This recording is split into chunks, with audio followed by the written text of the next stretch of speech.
Hello मेरे छात्र छात्राओं, कैसे हो तुम सब। आशा करती हूँ कि तुम सब बहुत अच्छे होगे। तो चलो आज की कक्षा फिर से स्टार्ट करते हैं और आज जो हम सीखेंगे उस अध्याय का नाम है वाक्य। मनुष्य एक सामाजिक प्राणी है। समाज के बिना मनुष्य का कोई अस्तित्व नहीं है।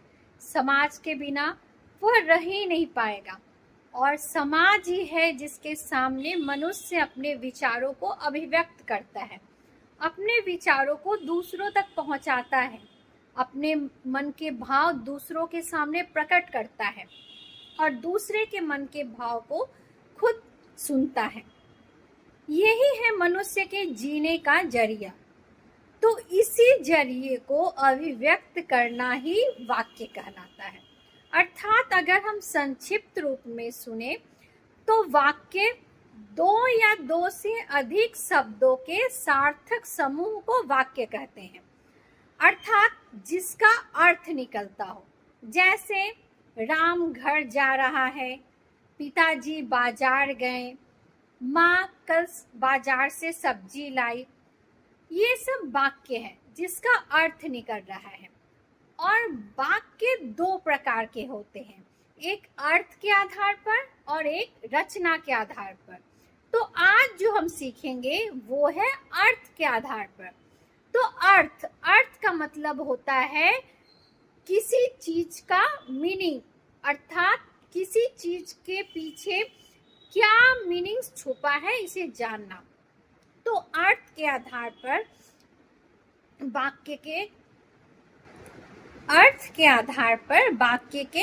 8 भेद होते हैं। पहला है विधानवाचक, दूसरा निषेधवाचक, तीसरा प्रश्नवाचक, चौथा आज्ञावाचक, पांचवा इच्छावाचक, छठा संकेतवाचक, सातवां संदेहवाचक और आठवां विस्मयादि वाचक। तो पहले हम जानेंगे विधानवाचक। विधानवाचक जिसे हम सकारात्मक वाक्य भी कहते हैं, अर्थात इस वाक्य में पॉजिटिव थिंकिंग होती है और यह एक साधारण वाक्य होता है। जैसे राम बाजार गया, पिताजी दिल्ली गए, माता खाना बना रही है। इस प्रकार के वाक्य साधारण वाक्य कहलाते हैं, अर्थात सामान्य वाक्य और विधानवाचक वाक्य। और दूसरा है निषेधवाचक। क्रिया के जिस वाक्य से यह पता चले कि यह काम नहीं हो रहा है उसे निषेधवाचक वाक्य कहते हैं। और उसको पहचानने का एक आसान तरीका है, उस वाक्य में ना, नहीं और मत होता है। जैसे माँ खाना नहीं बना रही है, पिताजी दिल्ली नहीं जाएंगे, तुम यह काम मत करो। तो यहाँ जहाँ पे ना, नहीं और मत होगा वो हो गया निषेधवाचक। और तीसरा है आज्ञावाचक। आज्ञावाचक जिस वाक्य में आज्ञा दिया जाए या अनुमति लेने देने का भाव हो उसे आज्ञावाचक वाक्य कहते हैं। जैसे तुम कक्षा से निकल जाओ, मेरे लिए एक गिलास पानी लेकर आओ, यहाँ बैठकर चुपचाप पढ़ो। ये सब है आज्ञावाचक वाक्य। और इसके बाद जो है प्रश्नवाचक वाक्य। प्रश्नवाचक जिस वाक्य से पता ही चलता है कि प्रश्न किया जाए और उसके उत्तर जानने की इच्छा हो। जैसे तुम्हारा नाम क्या है, तुम किस विद्यालय में पढ़ते हो, तुम्हारे पिताजी कहाँ काम करते हैं। ऐसे वाक्य प्रश्नवाचक वाक्य हैं। इसके बाद है इच्छावाचक वाक्य। इच्छावाचक अर्थात जिसमें हमारी मन की इच्छा, कामना, आकांक्षा हो और हमारा आशीर्वाद भी हो। जैसे तुम्हारी यात्रा मंगलमय हो, तुम परीक्षा में प्रथम आओ, जन्मदिन की ढेर सारी बधाइयाँ इत्यादि। उसके बाद है संकेतवाचक वाक्य। उस वाक्य में एक वाक्य के बाद एक वाक्य को पूरा होने के लिए कोई संकेत दिया जाता है। जैसे यदि बारिश हुई तब मैं छाता निकालूंगी, यदि तुम पढ़ोगे तभी परीक्षा में पास होगी।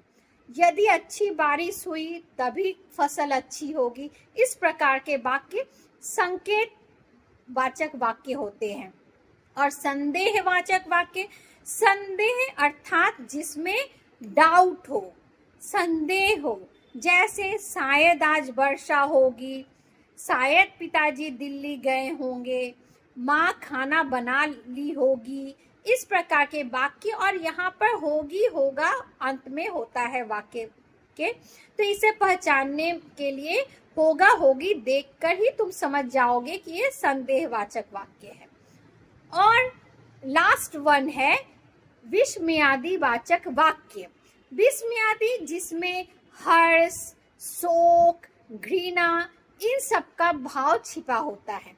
जैसे वाह तुमने छक्का मारा, छी छी कितनी गंदगी है, आह कितना मनोरम दृश्य है, सावधान ट्रक आ रही है, इस प्रकार के वाक्य।